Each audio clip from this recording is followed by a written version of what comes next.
Hello everyone, myself Kumar Anugrah, team member of Mining Point. Today we are going to discuss about gas testing examination.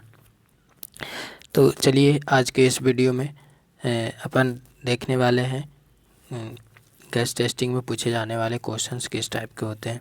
तो सबसे पहले मैं बता दूं कि गैस टेस्टिंग एग्ज़ाम 3 चरणों से होकर गुजरना पड़ता है।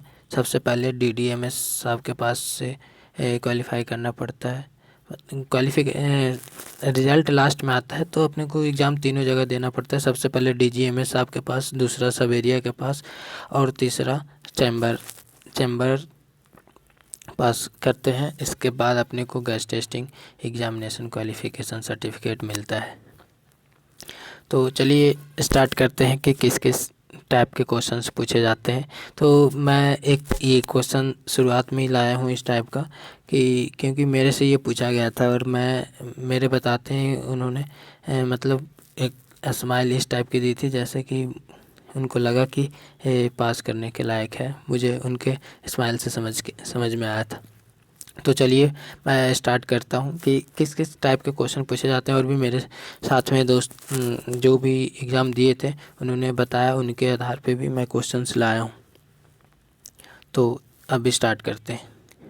उन्होंने सबसे पहला क्वेश्चन ये पूछा था कि कब माना जाएगा कि खान में इनफ्लेमेबल गैस या ज्वलनशील गैस मिली है। तो जनरली पहली डिग्री की गैसेस में 0.1% या उससे अधिक, पहली डिग्री में 0.1% या उससे अधिक, और सेकंड डिग्री में 0.5% या उससे अधिक, और थर्ड डिग्री में 1.25% या उससे अधिक मिलने पे माना जाएगा कि अपने को गर्म गैस माइंस में मिली है। अब कभी कभी पूछ देता है कि 0.1%, 0.5% या 1.25% कब कैसे मेजर करते हैं, कौन से इंस्ट्रूमेंट से मेजर करते हैं। तो जनरली अगर अपन फ्लेम सेफ्टी लैंप से लगभग 1% के से ऊपर ही मापते हैं तो ये सब पॉइंट में है तो अपने को पता नहीं चलेगा। तो ऐसे ही घुमाने के लिए वो क्वेश्चन पूछ देता है। तो अपने को आंसर देना है कि multi gas detector mini warm 5IR और भी है। तो उस टाइप के में कभी कभी घुमा देता है, तो उससे अपने को कोई दिक्कत नहीं है। अपने को ये देख करके पढ़ और भी धीरे धीरे आप पढ़ते रहेंगे तो जानकारियाँ मिलेगी। तो चलिए आगे देखते हैं। तो जैसा कि यहाँ पे आपने देखा कि पहली डिग्री के लिए इतना, सेकंड डिग्री के लिए इतना, थर्ड डिग्री के लिए इतना।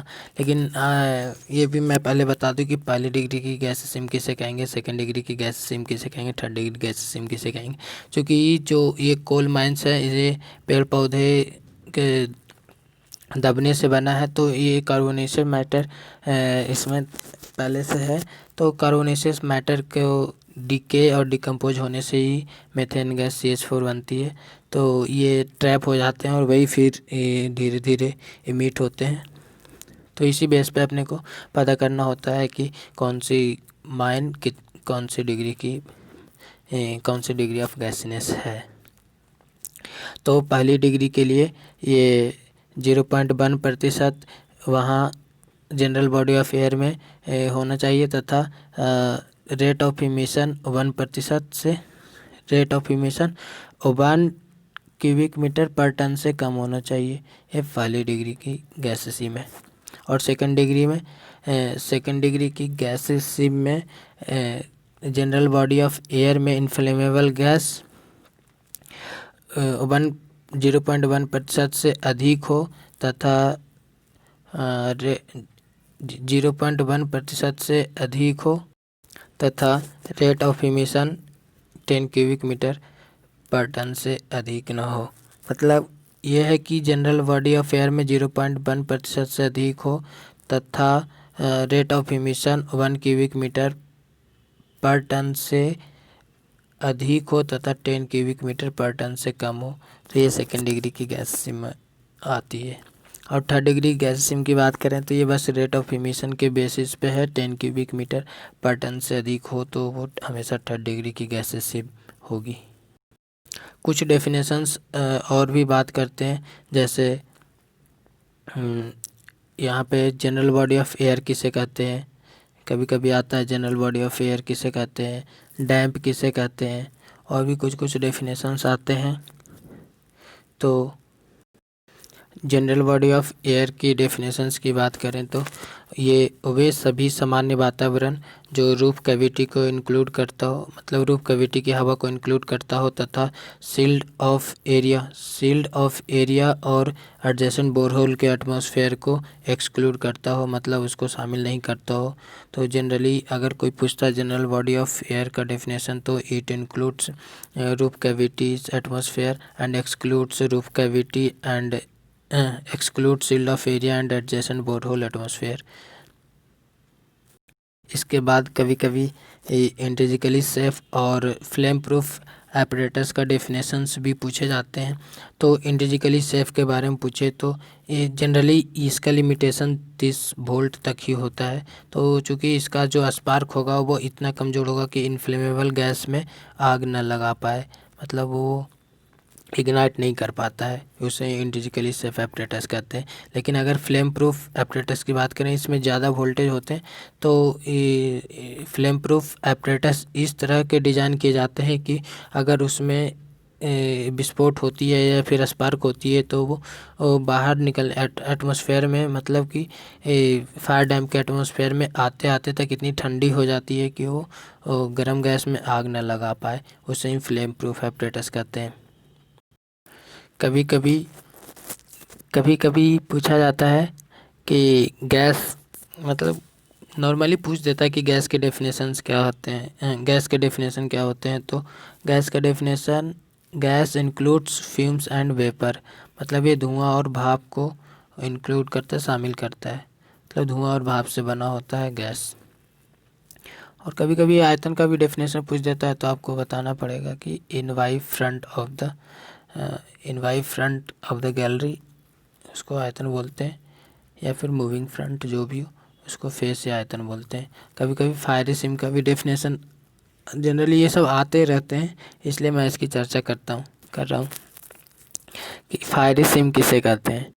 फायरी सिम नॉर्मली जिसमें आग लगी हो या स्पॉन्टेनियस शीटिंग स्टार्ट हो उसे फायरी सिम कहते हैं। फायरी सिम मतलब आग हो या स्पॉन्टेनियस शीटिंग हो तो उसे फायरी सिम कहते हैं। अब इसके आगे अपन शुरू से बात कर रहे थे तो वहीं से स्टार्ट करते हैं। हाँ, तो अपन बात कर रहे थे ये फर्स्ट डिग्री में ज्वलनशील गैस की मात्रा कितने पाए जाने पे मौजूद माना जाएगा। तो फर्स्ट डिग्री के लिए 0.1% उससे, सेकेंड डिग्री 0.5% या उससे अधिक, थर्ड डिग्री के लिए 1.25% या उससे अधिक। अब आगे अपन बात करते हैं स्टैंडर्ड ऑफ वेंटिलेशन, जो रेगुलेशन 153। तो जनरली कभी कभी वो पूछ देता है कि ये स्टैंडर्ड ऑफ वेंटिलेशन कौन से रेगुलेशन में है और इसका टोटल पॉइंट्स बताएं। तो आपको ये याद करना पड़ेगा क्योंकि बहुत ही इम्पोर्टेंट रेगुलेशन है। आजकल तो 137 रेगुलेशन पूछे जा रहे हैं, तो आपको उसको भी अच्छे से देख लेना पड़ेगा, मतलब याद करना पड़ेगा। तो अपन 153 स्टार्ट करते हैं।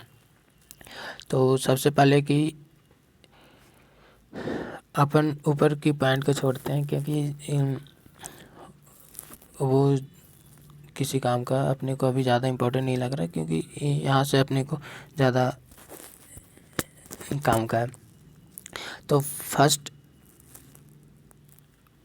जो हवा भेजेंगे माइंस में, लास्ट वेंटिलेशन कनेक्शन तक भेजा जाता है हवा, फिर वहाँ से रिटर्न होता है।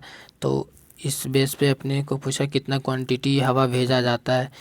तो इसके हिसाब से पहले पॉइंट की बात करें तो प्रति व्यक्ति, सबसे बड़ी शिफ्ट के प्रति व्यक्ति पर 6 क्यूबिक मीटर प्रति मिनट या प्रति टन दैनिक उत्पादन पर 2.5 क्यूबिक मीटर प्रति मिनट के हिसाब में से दोनों में से जो अधिक होगा वो लास्ट वेंटिलेशन कनेक्शन से गुजारा जाएगा। मतलब which ever is more that pass through the last ventilation connection.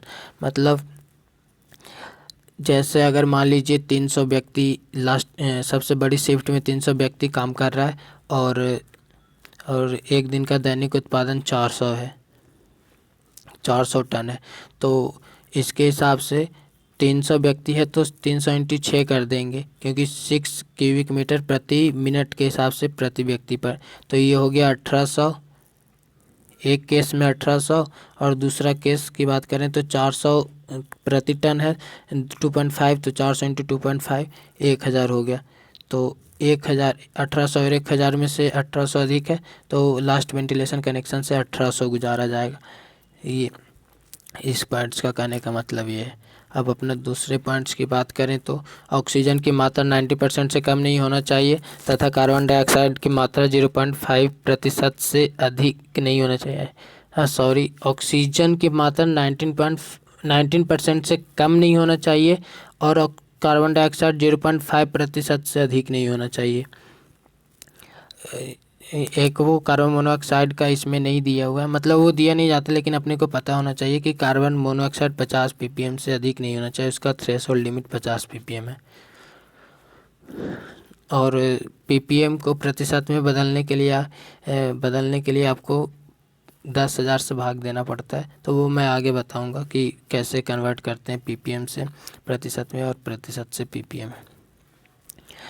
तो अब यहाँ पे थर्ड पॉइंट की बात करें तो जनरल बॉडी ऑफ एयर में इस 153 के अनुसार जनरल बॉडी ऑफ एयर में इनफ्लेमेबल गैस 1.25% से अधिक नहीं होना चाहिए।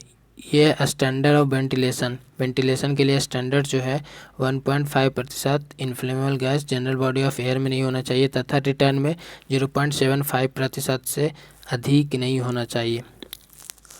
और चौथे पॉइंट की बात करें तो wet bulb temperature 33.5 degree Celsius से अधिक नहीं होना चाहिए, लेकिन यदि 30.5 पाया गया या उससे अधिक पाया गया तो 1 मीटर पर सेकेंड से कम 1 मीटर पर सेकेंड की गति से हवा गुजारेंगे। वेट बल्ब टेम्परेचर की बात कर रहा है तो मतलब 33.5 से अधिक कहने का मतलब कि उससे जैसे 29 हो गया, 30 हो गया, 29.5 हो गया, 29 हो गया, 28 हो गया, 27 हो गया, इस टाइप में, उससे कम नहीं होना चाहिए। अब पाँचवें पॉइंट की बात करें तो ये हवा का सैंपल 30 दिन में लिया जाना चाहिए और ये तापमान भी 30 दिन में लिया जाता है। स्टैंडर्ड ऑफ वेंटिलेशन का इतना ही पॉइंट अपने को इम्पोर्टेंट है। तो अब अगले रेगुलेशन देखते हैं 154। तो 154 में एक पॉइंट इम्पोर्टेंट है जो इस प्रकार है, जैसा दिया है कि शाफ्ट से जो शाफ्ट है अपकास्ट शाफ्ट, इससे जो पंखा एग्जॉस्ट फैन जो लगाया जाता है वह शाफ्ट से अपकास्ट शाफ्ट से 10 मीटर से कम दूरी में नहीं लगाया जाए, मतलब कम से कम 10 मीटर होना ही चाहिए।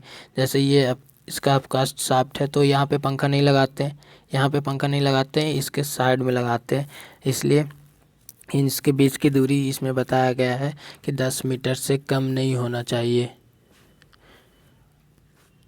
अब इसके आगे पॉइंट्स की बात करें, लेकिन ये 1957 से पहले बिठाए गए पंखे पे ये नियम लागू नहीं होगा। अब अपन वेलोसिटी ऑफ एयर की बात करते हैं। अपन पिछले 153 में वो प्रति व्यक्ति पर 6 क्यूबिक मीटर प्रति मिनट और दैनिक उत्पादन पर 2.5 क्यूबिक मीटर प्रति टन के हिसाब से, लेकिन यहाँ पे वेलोसिटी ऑफ एयर करंट है, वहाँ पे क्वांटिटी था, यहाँ पे एयर वेलोसिटी है।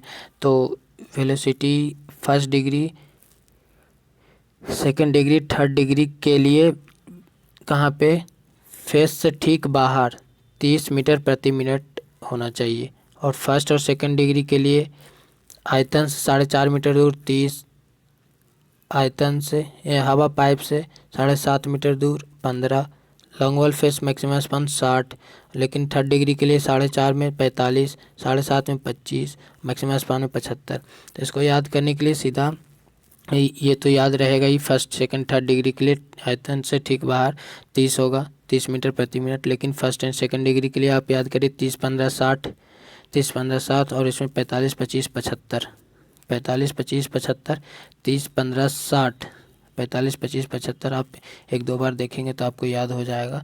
फर्स्ट सेकंड थर्ड डिग्री के लिए, फर्स्ट सेकंड थर्ड डिग्री के लिए आयतन से ठीक बाहर 30 होगा, लेकिन वहीं पे 4.5 में आप याद कर लेंगे 30, 15, 60 और 45, 25, 75, 4.5, 7.5 लॉन्ग वाल का मैक्सिमम स्पान। तो वही थर्ड डिग्री में भी 45, 4.5, 25, 7.5 और मैक्सिमम स्पान में 75।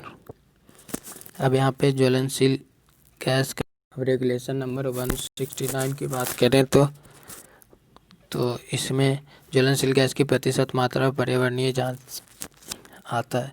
तो सबसे पहले अपन जो गैस जांच करेंगे उसका सैंपल, यहाँ पे कोई भी गैस नहीं, इनफ्लेमेबल गैस ज्वलनशील गैस की बात हो रही है। तो जो ज्वलनशील गैस का सैंपल लिया जाएगा वो 3 दिन में एनालिसिस कर लिया जाना चाहिए।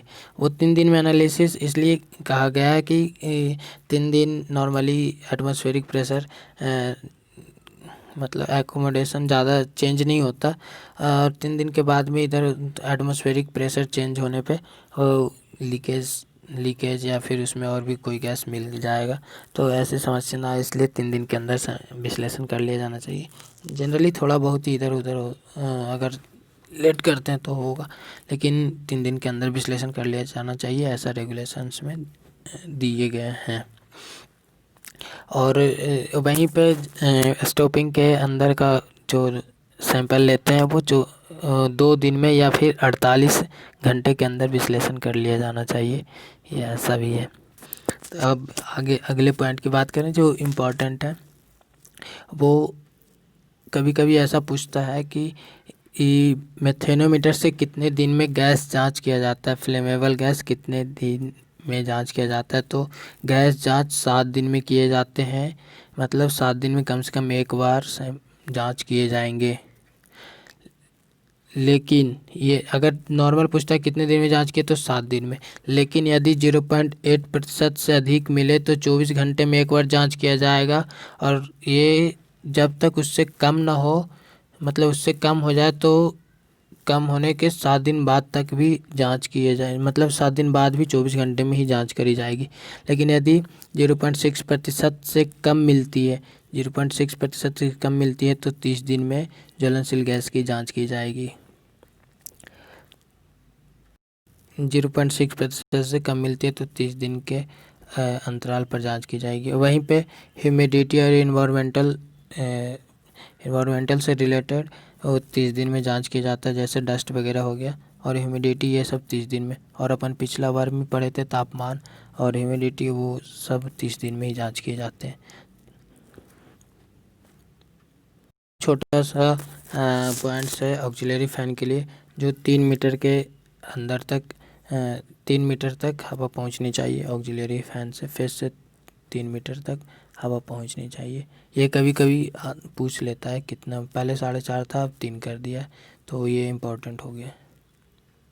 और एक रिलाइटिंग स्टेशन की बात करें, ये भी कभी कभी पूछता है कि रिलाइटिंग स्टेशन कौन से रेगुलेशन में है। तो ये रेगुलेशन नंबर 173 है, और 153 में स्टैंडर्ड वेंटिलेशन है, और 173 में ये रिलाइटिंग स्टेशन है। तो रिलाइटिंग स्टेशन इसलिए बनाए जाते हैं ताकि अगर कहीं बुझ गई अपना फ्लेम सेफ्टी लैंप इधर उधर ज़्यादा हिलने से या फिर हवा की स्पीड बढ़ जाने से बुझ गई तो यहाँ पे रीलाइट मतलब फिर से जलाया जाता है।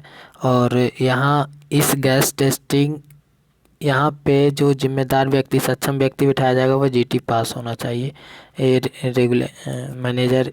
मैनेजर जिम्मेदारी देता है कि वो इस काम के लिए नियुक्त किया जाए। एक यहाँ पे इम्पोर्टेंट पॉइंट्स यहाँ पे बहुत ही ज़्यादा इम्पोर्टेंट हो जाता है, क्योंकि कई बार ये पूछे गए हैं कि फर्स्ट डिग्री सेकंड डिग्री में इलेक्ट्रिक बिल्डिंग किसके परमिशन से किया जाता है। तो यहाँ पे फर्स्ट एंड सेकंड डिग्री में मैनेजर के परमिशन से किया जाता है। वहीं पे थर्ड डिग्री में हमेशा रीजनल इंस्पेक्टर के परमिशन लेना चाहिए। ये कई बार पूछे हैं तो मेरे को इम्पोर्टेंट लगा इसलिए इसको मेंशन किया हूँ। चलिए आगे देखते हैं। अब रेगुलेशन नंबर 133 की बात करें तो यहाँ पे classification of coal seam according to their degree of gassiness, मतलब कोल सीम का क्लासिफिकेशन कब कैसे की जाती है और कौन करता है। तो सबसे पहले बता दूं कि क्लासिफिकेशन जो है रीजनल इंस्पेक्टर करता है, मतलब अगर कहीं रेट ऑफ एमिशन बढ़ जाती है तो 24 घंटे के अंदर रीजनल इंस्पेक्टर को खबर दिया जाता है और वो 30 दिन के अंदर इसका वेरिफिकेशन करके उचित डिग्री में वर्गीकृत करेगा।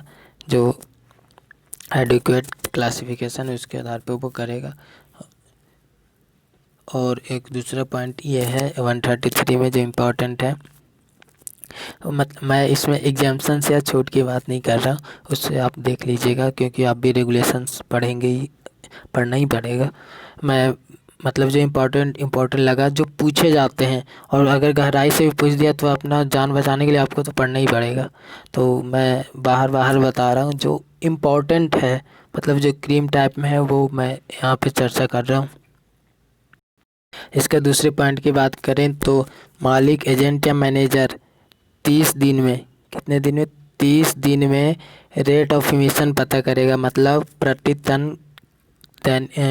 टन कोयला उत्पादन पर कितना इनफ्लेमेबल गैस इमिट हो रहा है, मतलब कितना इमिशन हो रहा है, वो 30 दिन में मालिक, एजेंट या मैनेजर इसका पता लगाएगा। एक डेफिनेशन छूट गई थी, इसके बारे में थोड़ा सा पॉइंट्स बता दूं कि सक्षम व्यक्ति या कॉम्पिटेंट पर्सन किसे कहते हैं।